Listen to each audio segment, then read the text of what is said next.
Hello students. पिछली बार हमने कुछ थर्मोडायनेमिक प्रोसेसेस देखी है। इसमें हम 6 प्रोसेस अब तक देख चुके हैं। इसमें है रिवर्सिबल एंड इरिवर्सिबल प्रोसेस, उसके बाद एडियाबैटिक और आइसोथर्मल प्रोसेस, और उसके बाद हमने ली थी आइसोबेरिक एंड आइसोक्लोरिक प्रोसेस। तो अब एक नई प्रोसेस हमें लेनी है जिसका नाम है साइक्लिक प्रोसेस।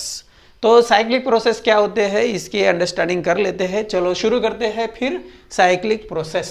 तो साइक्लिक प्रोसेस में क्या होता है कि सीरीज ऑफ चेंजेस होने के बाद हमारी जो सिस्टम है वो एक कुछ स्टेट पे जाएगी, उसके बाद और सीरीज ऑफ चेंजेस होंगे और वो चेंजेस जो है वो अलोंग डिफरेंट पाथ होंगे और फाइनली हमारी सिस्टम रिटर्न जो है back to the initial state को आ जाती है। तो ऐसी हमारी जो प्रोसेस रहती है इसको बोलते हैं हम साइक्लिक प्रोसेस। तो साइक्लिक प्रोसेस का मीनिंग हम ऐसा बोल सकते हैं, it consist of the series of changes which return the system back to the initial state. तो यहाँ पे हमारी इनिशियल स्टेट और फाइनल स्टेट एक ही होने की वजह से, लेकिन ये जो हमारे सीरीज ऑफ चेंजेस हो गए जिसमें हम प्रेशर चेंज कर सकते हैं, वॉल्यूम चेंज होगा हमारा, तो ये जो चेंजेस होने वाले हैं वो डिफरेंट पाथ के अलाउंग होने वाले हैं। तो सपोज मैंने यहाँ पे एक थर्मोडायनेमिक प्रोसेस ली है, यहाँ पे हमने इनिशियल स्टेट ये दिखाया है। तो इनिशियल स्टेट ये से स्टार्ट होने के बाद एक सीरीज ऑफ चेंज हो रहा है हमारा पहला AXB। सो इसके अलाउंग हमारा पहला चेंज हो गया, उसके बाद अनदर पाथ के अलोंग दूसरा चेंज हो रहा है BYA इसके अलोंग। तो फाइनली हमारी जो पर्टिकुलर सिस्टम है वो इनिशियल स्टेट को आ गई। तो यहाँ पे ये जो है हमारा वो इनिशियल स्टेट है और फाइनल स्टेट भी सेम है। तो इसकी वजह से यहाँ पे हमारी जो साइक्लिक प्रोसेस होती है उसमें सीरीज ऑफ चेंजेस होते हैं, लेकिन फाइनली हमारी जो सिस्टम है वो particularly return back to the initial state आ जाती है। ऐसी जो प्रोसेस होती है उसको बोलते हैं हम साइक्लिक प्रोसेस। इसमें हमारे जो हीट इंजन्स है इसका जो वर्किंग है वो हमेशा रहता है साइक्लिक प्रोसेस। तो working of all the heat engines is the example of the cyclic process. तो इसका इंडिकेटर डायग्राम हमने यहाँ पे दिखाया है। यहाँ पे पीवी कर्व या पीवी डायग्राम हमने निकाली है जिसको हम इंडिकेटर डायग्राम भी बोलते हैं। तो ये जो हमारी इंडिकेटर डायग्राम है इसमें हमें इनिशियल और फाइनल स्टेट सेम होने की वजह से हमारी जो चेंज इन इंटरनल एनर्जी है वो 0 दिख रही है। हमारी इंटरनल एनर्जी सिर्फ इनिशियल स्टेट और फाइनल स्टेट इसके ऊपर डिपेंड करती है, वो कभी भी किस पाथ के अलोंग हमारी स्टेट चेंज हो रही है इसके ऊपर डिपेंड नहीं करती है। अगर इनिशियल फाइनल स्टेट एक ही है तो इसका मीनिंग हो गया change in internal energy will be 0 because it is not depending upon the path. So internal energy सिर्फ इनिशियल और फाइनल स्टेट के ऊपर ही डिपेंड करती है। ये बहुत ही इंपॉर्टेंट क्वेश्चन है या बात है जो हमेशा एग्जाम में पूछी जाती है। तो internal energy is only depending upon the initial and final state, it is not depending upon the path along which the change will be taking place। तो ये पाथ इंडिपेंडेंट ऐसी इंटरनल एनर्जी होती है। तो according to the first law of thermodynamics हम ऐसा बोल सकते हैं delta Q is equal to delta W, क्योंकि डेल्टा U की वैल्यू 0 हो गई। तो ये Q cyclic is equal to W cyclic ऐसा बोल सकते हैं हम, क्योंकि हीट एनर्जी साइक्लिक प्रोसेस में वर्क डन के बराबर होती है ऐसा। तो हमारी जो इंटरनल एनर्जी है वो टेम्परेचर पे डिपेंड करती है। तो इनिशियल और फाइनल टेम्परेचर अगर हमारा सेम है, क्योंकि हमारी इनिशियल स्टेट और फाइनल स्टेट एक ही है, इसकी वजह से हमारा जो टेम्परेचर है वो रिमेन्स कांस्टेंट रहेगा। क्योंकि इंटरनल एनर्जी अगर चेंज नहीं हो रही है तो हमारा टेम्परेचर चेंज नहीं होगा, या टेम्परेचर अगर चेंज नहीं हो रहा है तो हमारा जो इंटरनल एनर्जी का चेंज है वो भी 0 रहेगा। और according to the first law of thermodynamics delta Q की वैल्यू डेल्टा W के बराबर रहेगी। सपोज हमें अभी साइक्लिक प्रोसेस में जो वर्क डन है वो अगर निकालना है तो यहाँ पे हमारा जो area enclose by the close loop रहेगा जो कि साइक्लिक प्रोसेस को रिप्रेजेंट करता है, वो जो क्लोज लूप है इसका एरिया हमें निकालना पड़ता है। इसके पहले हमें ऐसा मालूम है कि कौन सा भी अगर प्रोसेस हो गई है उसकी कर्व सपोज ये एक्स बी है, अगर मुझे उसका एरिया निकालना है तो मैं कैसे निकालूंगा? एरिया अंडर द कर्व जो रहता है इसको बोलते हैं हम वर्क डन। तो यहाँ पे कितना एरिया हो जाएगा? वो ये X B V F V I और ये हमारा, दैट मीन्स ये कर्व के अंडर ये जो एरिया है ये हमें लेना पड़ेगा जब ये एक्स बी ये चेंज हमारा होगा। और दूसरा चेंज सपोज बी वाई ये ऐसा चेंज हुआ हमारा अभी, तो ये कर्व के अंडर एरिया जो है वो यहाँ पे हमने दिखाया है, तो ये एरिया हम ऐसा निकालेंगे बी वाई ये V I V F B. तो ये दोनों एरिया जो है इसका अगर मैंने सब्सट्रैक्शन किया, क्योंकि ये एक्सपेंशन कर्व है यहाँ पे वर्क डन ज़्यादा है, ये क्लॉकवाइज डायरेक्शन में होने वाला वर्क है, ये एंटी क्लॉकवाइज डायरेक्शन में होने वाला वर्क है, तो ये पॉजिटिव रहेगा, ये माइनस करना पड़ेगा हमें क्योंकि ये निगेटिव रहता है। तो यहाँ पे मुझे जो वर्क डन मिलने वाला है वो सिर्फ ये जो क्लोज लूप मुझे दिख रहा है ए एक्स बी वाई ये मिलेगा। तो साइक्लिक प्रोसेस में हमेशा जो वर्क डन पर साइकिल होता है, एक साइकिल के लिए जो वर्क डन होता है इसकी वैल्यू हमेशा area enclose by the close loop which represents the cyclic process वो होता है। तो इसके पहले हमें अभी जब हम क्वेश्चन पेपर या प्रीवियस क्वेश्चन ईयर के प्रेशर PYQ सॉल्व करेंगे तब उस टाइम हमें ये ध्यान में रखना है कि अगर क्लॉकवाइज डायरेक्शन में हमारा, यहाँ पे मैंने क्लॉकवाइज डायरेक्शन में वर्क डन दिखाया है, ये जो मैं लूप का एरिया निकालूंगा वो हमेशा पॉजिटिव आएगा। क्यों पॉजिटिव आएगा वो बाद में देखते हैं हम। और ये अगर एंटी क्लॉकवाइज डायरेक्शन में हमने दिखाया लूप तो वहाँ पे हमारा जो वर्क डन है वो निगेटिव आता है, वो निगेटिव क्यों आता है वो भी हमें देखना है। तो हमें हमेशा वर्क डन पॉजिटिव लेना है फॉर द क्लॉकवाइज जब हमारी प्रोसेस टेक्स प्लेस होगी, और W की वैल्यू निगेटिव हमें लेना है जब हमारा वर्क डन जो है वो एंटी क्लॉकवाइज डायरेक्शन में होने वाला है। हमारा जो साइकिल है, जो पूरा साइकिल है, जो लूप है वो अगर क्लॉकवाइज है तो पॉजिटिव वर्क डन हमें लेना है, और जब एंटी क्लॉकवाइज डायरेक्शन में हमारा लूप रहेगा तब हमें निगेटिव वर्क डन मिलने वाला है। ये बात हमें अच्छी तरह से ध्यान में रखनी है। तो यहाँ पे हमने ऐसा दिखाया है, ये हमारी जो डायग्राम हमने निकाली है इसमें ये एक्सपेंशन कर्व है, देखो ए एक्स बी इसको बोलते हैं हम एक्सपेंशन कर्व, और बी वाई ये जो है ये हमारी कॉम्प्रेशन कर्व है। यहाँ पे अगर हमने ये कर्व के अंडर एरिया निकाला तो उससे बी वाई ए के अंडर जो एरिया है वो कम आएगा, तो जो लूप का एरिया होगा वो पॉजिटिव आएगा, क्योंकि इसकी वैल्यू एक्सपेंशन कर्व के टाइम को जो वर्क डन है इसको हमने W1 दिखाया है, और सपोज बी वाई ये जो कॉम्प्रेशन कर्व है उस टाइम को जो हमारा वर्क डन है वो कम है। इसकी वजह से हमारा जो वर्क डन है, जो एरिया पूरा हमें निकलने वाला दिख रहा है वो पॉजिटिव आएगा।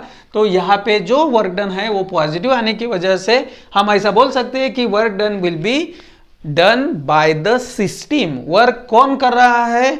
सिस्टम कर रही है। तो work will be done by the system जब रहता है तब हमारा वर्क डन पॉजिटिव रहता है। इसके पहले हमने देखा है।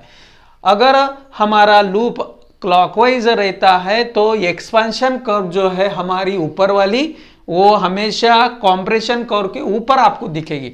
यहाँ पे मैंने क्लॉकवाइज या पर्टिकुलरली लूप को कंसिडर किया है, तो expansion curve lies above the compression curve रहती है, क्योंकि उस टाइम को W1 की वैल्यू ज्यादा रहेगी। W1 that means the work done during the expansion, और W2 रहेगा आपका work done during the compression. तो उस टाइम को expansion curve will be lies above the compression curve, hence work done by the expansion curve will be greater than the work done by the compression curve. इसकी वजह से हमारा जो area है वो पॉजिटिव आएगा। आंसर ये जो हम वर्क डन निकालेंगे ये पॉजिटिव आएगा। तो इसकी वजह से हम बोल सकते हैं कि work will be done by the system.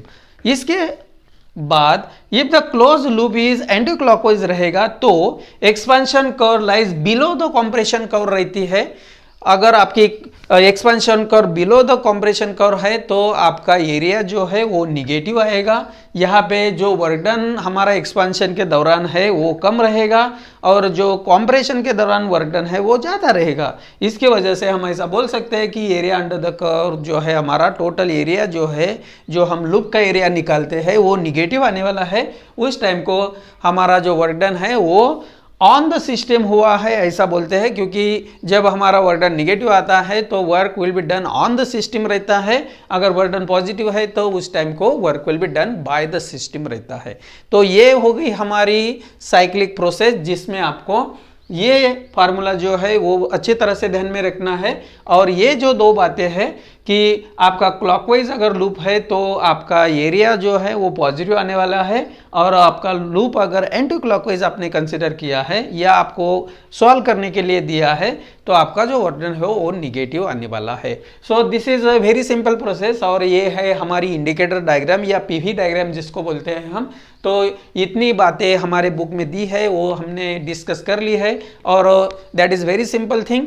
यहाँ पे ये बहुत इंपॉर्टेंट थिंग है देखो एग्जाम के लिए, क्योंकि यहाँ पे इनिशियल इंटरनल एनर्जी और फाइनल इंटरनल एनर्जी दोनों सेम होने की वजह से चेंज इन इंटरनल एनर्जी जिसको हम डेल्टा यू से दिखाते हैं, इसकी वैल्यू 0 रहती है। इसकी वजह से हमारा टेम्परेचर भी कांस्टेंट रहेगा, और according to first law of thermodynamics के अनुसार डेल्टा क्यू की वैल्यू डेल्टा डब्ल्यू की बराबर होती है। और ये जो हमारा एरिया है क्लोज लूप का वो पॉजिटिव कब आता है, जब हमारा क्लॉकवाइज सेंस में लूप दिखाया रहता है, और एंटी क्लॉकवाइज सेंस में अगर लूप का दिखाया है तो हमारा वर्क डन निगेटिव आने वाला है। तो जब वर्क डन पॉजिटिव होता है तो work will be done by the system बोलते हैं, और जब वर्क डन निगेटिव आता है तो work will be done on the system रहता है। तो ये सब बातें हम एक एग्जाम्पल लेंगे इसके बाद, तो उस टाइम को आपको समझ में आ जाएगा। तो ये हो गई हमारी cyclic process. Now we want to see the free expansion, which is a very small topic in our book. So we want to discuss now the free expansion. ये जो free expansion है ये हमारे पूरे चैप्टर का last topic है। जो हमारा फ्री एक्सपेंशन है इसके बारे में हम कुछ पॉइंट्स यहाँ पे डिस्कस करने वाले हैं। वो है सपोज ये जो हमारा फ्री एक्सपेंशन है ये एडियाबेटिक एक्सपेंशन रहता है।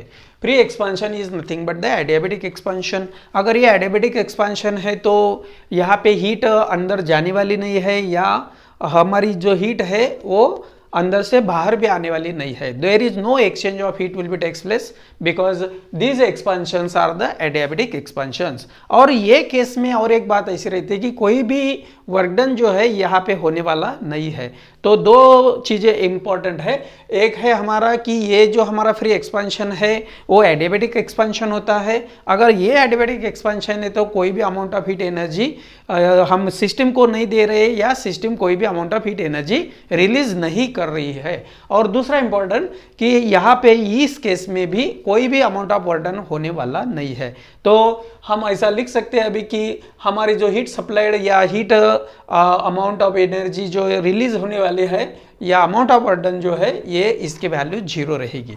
तो according to the first law of thermodynamics हमारी जो इंटरनल एनर्जी है इसकी वैल्यू भी 0 रहेगी, क्योंकि हमारा फर्स्ट लॉ ऑफ थर्मोडायनेमिक्स है delta Q is equal to delta U plus delta W. तो डेल्टा क्यू भी 0 है और डेल्टा डब्ल्यू भी 0 है। इसकी वजह से हमारा जो चेंज इन इंटरनल एनर्जी है वो भी 0 हो जाएगी। तो इसका एग्जांपल हम ले सकते हैं। सपोज हमने जो हमारा बलून है जिसमें हमने एयर भरा हुआ है, इसको अगर हमने सडनली पंक्चर्ड कर दिया या रैप्चर्ड कर दिया तो जो प्रोसेस होने वाली है उसको वो जोर से फट जाएगा, तो उसको बोलते हैं हम फ्री एक्सपेंशन। सॉरी। और किसी टायर को हमने सडनली पंक्चर कर दिया या इमीडिएटली उसमें जो एयर है वो हमने सडनली अगर रिलीज कर दी तो उस टाइम को जो चेंज होने वाला है वो फ्री एक्सपेंशन कहलाता है। तो फ्री एक्सपेंशन का मीनिंग आपको ऐसा पता चल गया होगा अभी कि जो प्रोसेस इमीडिएटली या सडन होने वाले हैं जिसमें कोई भी अमाउंट ऑफ हीट एनर्जी या अमाउंट ऑफ जो वर्क डन है वो होने वाला नहीं है। तो ऐसी जो सडन एडियाबेटिक एक्सपेंशन हमारा होने वाला है इसको बोलते हैं फ्री एक्सपेंशन। तो ये जो हमारा चेंज है ये अनकंट्रोल्ड चेंज है। तो ये अनकंट्रोल चेंज होने की वजह से हमारी जो हमने डिफरेंट प्रोसेसेस देखी है थर्मोडायनेमिक प्रोसेसेस, उससे ये प्रोसेस अलग रहेगी, क्योंकि इसको हम कोई भी तरीके से कंट्रोल नहीं कर सकते हैं। तो ये अनकंट्रोल्ड चेंज होने की वजह से it will be different than the other thermodynamic processes. उसके बाद ये जो है ये हमारा इंस्टेंटेनियस चेंज है। Instantaneous change that means suppose आपने बलून को इमीडिएटली एक पिन टच कर दी तो इमीडिएटली प्रोसेस होने वाला है। यहाँ पे हमारा जो बलून है वो रैप्चर्ड होने वाला है, या हमारा जो ट्यूब है किसी व्हीकल के अंदर, तो वो सडनली हम पंक्चर कर सकते हैं। तो वहाँ पे वो इमीडिएटली उसकी एयर जो है वो बाहर निकलने वाले हैं। इसको हम इंस्टेंटेनियस, दैट मीन्स हमने किया और इमीडिएटली प्रोसेस हो रही है, तो उसको बोलते हैं हम इंस्टेंटेनियस चेंज।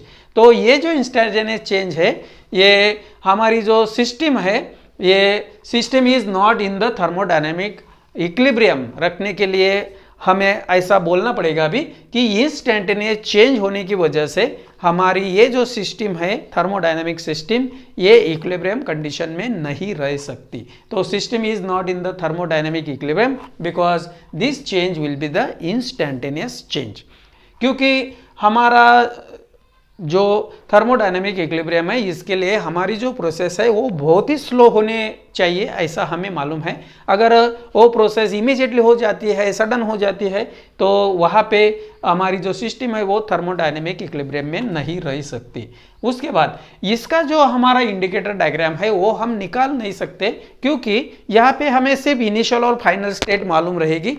क्योंकि यहाँ पे हमें कोई भी किस रूट के अलॉन्ग या किस पाथ के अलॉन्ग हमारी प्रोसेस हो रही है ये हमें मालूम नहीं पड़ेगा। सिर्फ इनिशियल और फाइनल स्टेट आपको मालूम है तो आप इंडिकेटर डायग्राम या पीवी डायग्राम आप निकाल नहीं सकते हैं। So this free expansion process cannot be plotted on the PV diagram because only initial and final states we can know about this particular expansion.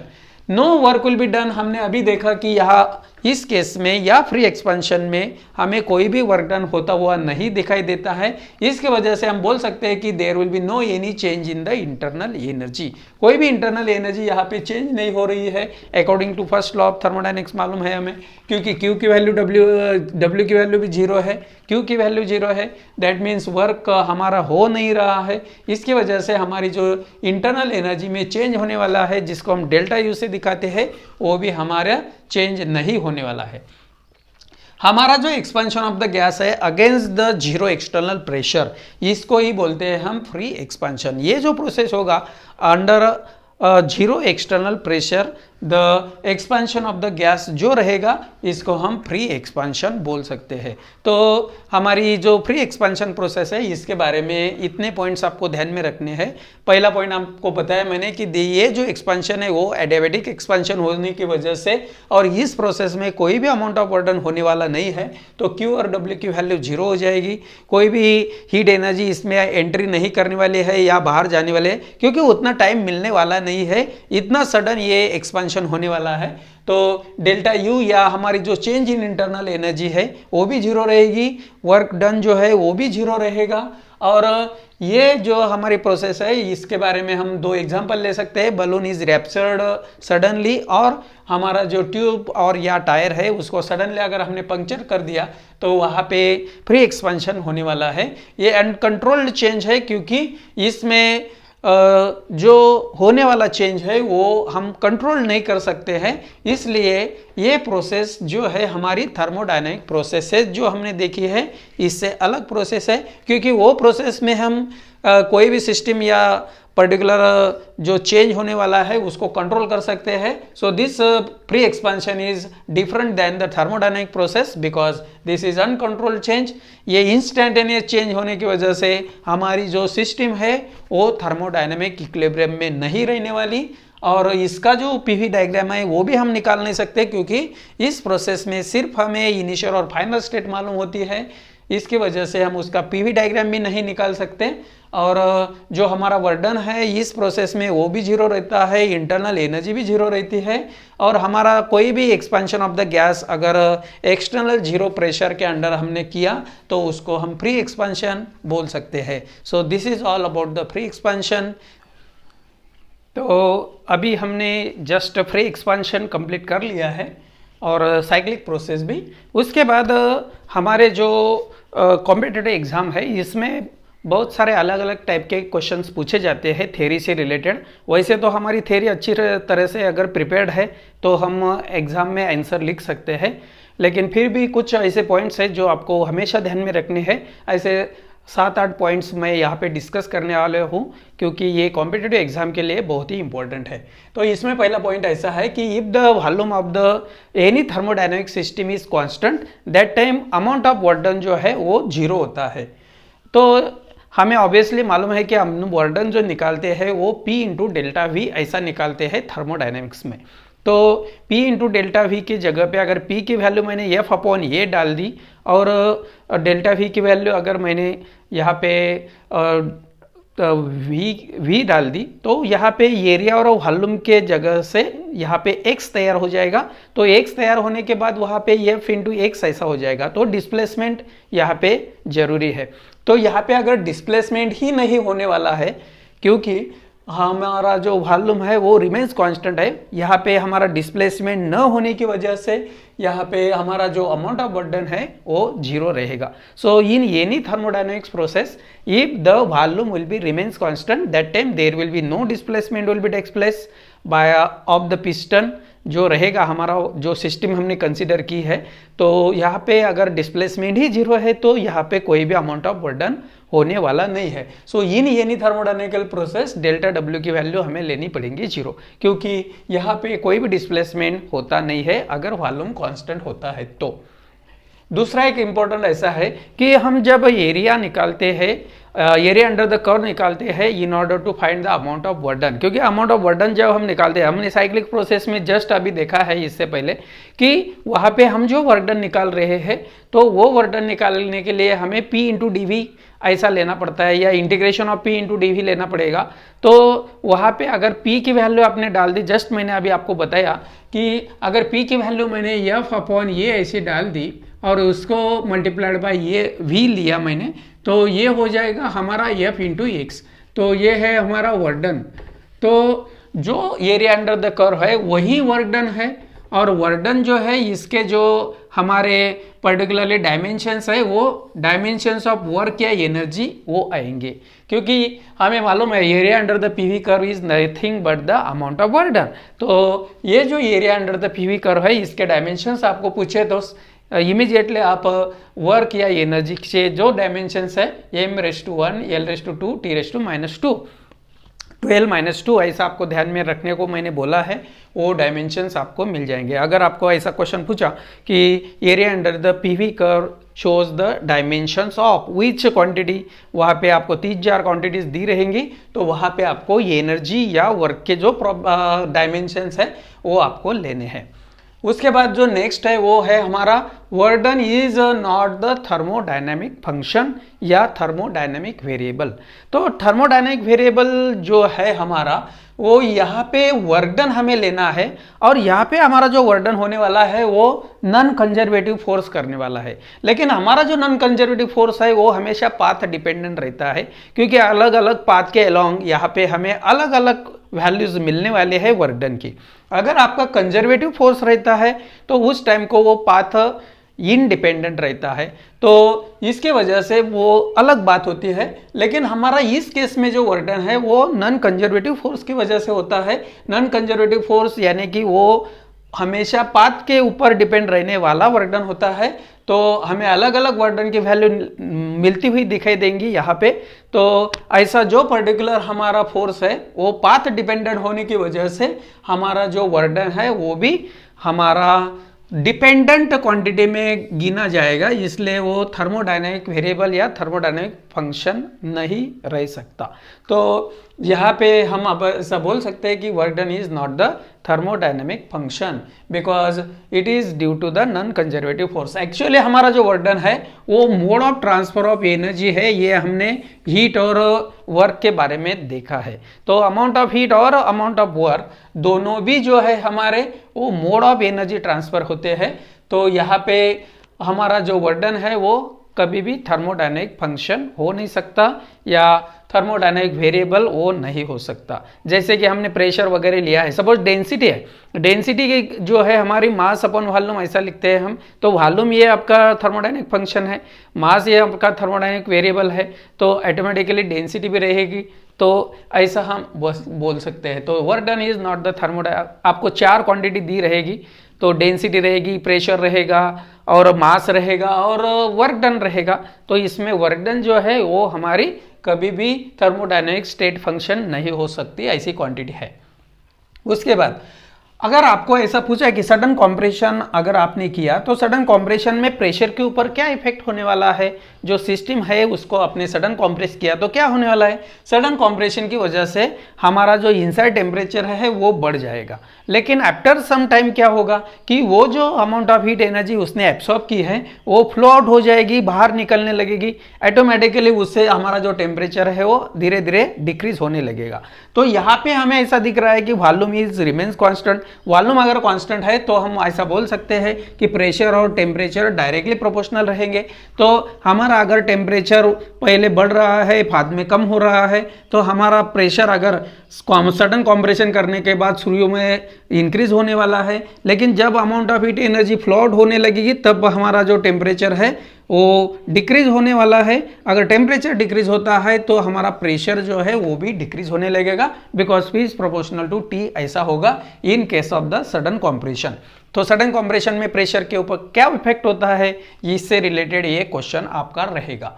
उसके बाद हमारे घर में जो डोमेस्टिक रेफ्रिजरेटर होता है, अगर आपने उसको ऑन कर दिया और उसका जो डोर है वो ओपन रखा तो आपको ऐसा लगेगा कि हमारी जो रूम है जहाँ पे वो रखा है वो रूम कूल हो जाएगी, ऐसा आपको लगेगा, लेकिन वैसा होता नहीं है, क्योंकि रेफ्रिजरेटर का जो वर्किंग है वो अलग टाइप का होता है। इसकी वजह से हमारी जो रूम है वो यहाँ पे हमें वार्म होती हुई दिखाई देगी, उसका टेम्परेचर इंक्रीज होता हुआ दिखाई देगा, या उसका जो टेम्परेचर है वो डिक्रीज होने की बजाय हमें इंक्रीज होता हुआ दिखाई देगा, क्योंकि हमारा जो डोमेस्टिक रेफ्रिजरेटर है इसका जो पर्टिकुलरली वर्किंग है वो अलग टाइप का है, जो हमारा हीट इंजन का वर्क है उससे, वर्किंग जो है उससे। उसके बाद हमारी जो टोटल इंटरनल एनर्जी जो रहती है गैस के बारे में हमने देखा है कि रियल गैस या आपका जो आइडियल गैस है, दोनों के बारे में हमने देखा है। आइडियल गैस के बारे में हमने ऐसा देखा है कि total internal energy is depending upon the temperature only, लेकिन हमारी जो रियल गैस की पर्टिकुलरली इंटरनल एनर्जी होती है वो डिपेंड करती है अलग अलग टाइप के, काइनेटिक एनर्जी और पोटेंशियल एनर्जी, दोनों टाइप की एनर्जी आपको कंसीडर करनी पड़ती है जब इंटरनल एनर्जी लेते हैं। तो यहाँ पे टेम्परेचर पे डिपेंड होने की वजह से आइडियल गैस हम कंसीडर कर रहे हैं, तो वो सिर्फ टेम्परेचर पे डिपेंड करेगी, इसलिए उसकी जो टोटल इंटरनल एनर्जी है वो कैपेबल ऑफ डूइंग वर्क रहेगी विदाउट एनी एक्सटर्नल सोर्स। वैसे तो हमने एडियाबेटिक प्रोसेस में ऐसा ही देखा है, कोई भी amount of heat energy entry नहीं करती है सिस्टम में या आउट होती नहीं है, फिर भी हमें वहां पे वर्क डन होता हुआ दिखाई देगा। तो वहां पे जो हमारा वर्क डन हो रहा है एडियाबेटिक प्रोसेस में, वहां पे हमें ऐसा दिख रहा है कि कोई भी एक्सटर्नल सोर्स नहीं है वहां पे एनर्जी लगाने के लिए या हमारी जो हीट एनर्जी है उसके बारे में। तो यहाँ पे ऑटोमेटिकली इंटरनल एनर्जी की वजह से जो गैस है उसको जो टोटल इंटरनल एनर्जी है उसकी वजह से हमारा जो पिस्टन है वो ऊपर होता हुआ दिखाई दे रहा है या वहाँ पे कॉम्प्रेस होता हुआ दिखाई देगा। So it will be performing the some amount of work without any external source, so this is due to the total energy only. तो ये हो गया हमारा टोटल एनर्जी जो हमेशा capable of doing the work होती है विदाउट एनी एक्सटर्नल सोर्स। और लास्ट में ऐसा हम बोल सकते हैं कि हमारी जो ये टोटल इंटरनल एनर्जी है कॉम्प्रेस गैस की जो रहती है वो हमेशा स्मॉल रहती है जो एक्सपांडेड गैस है उससे। सो टोटल इंटरनल एनर्जी हम डेल्टा यू से दिखाते हैं of compress gas is less than the total internal energy of the expanded gas. आपको ऐसा भी क्वेश्चन पूछेंगे कि टोटल एनर्जी कॉम्प्रेस गैस की कितनी होती है as compare to the expanded gas, तो हमेशा एक्सपांडेड गैस की जो टोटल इंटरनल एनर्जी होती है वो ज़्यादा होती है, वहाँ पे कॉम्प्रेस गैस की लेस होगी। और हमारी ये जो इंटरनल एनर्जी है ये प्रेशर, वॉल्यूम और टेम्परेचर जो हमारा गैस का होगा इसके ऊपर हमेशा डिपेंड करती है, क्योंकि अगर टेम्परेचर के ऊपर तो ये डिपेंड है ही, क्योंकि टेम्परेचर जब बढ़ता है तो इंटरनल एनर्जी बढ़ती है। अगर हमारी इंटरनल टोटल हमारा टेम्परेचर अगर डिक्रीज होता है तो टोटल इंटरनल एनर्जी डिक्रीज होंगी, और ये भी डिपेंडेंट क्वांटिटीज़ है। तो ये हो गए हमारे कुछ पॉइंट जो एग्ज़ाम के दृष्टिकोण से बहुत ही इंपॉर्टेंट है, ये आपको हमेशा ध्यान में रखने हैं। तो ये हो गया हमारा जो रिड्यूस सिलेबस था, उसके अकॉर्डिंग टू पूरा जो हमारा थर्मोडायनेमिक चैप्टर है इसका थ्योरी पार्ट। तो आज रुकते हैं, थैंक यू।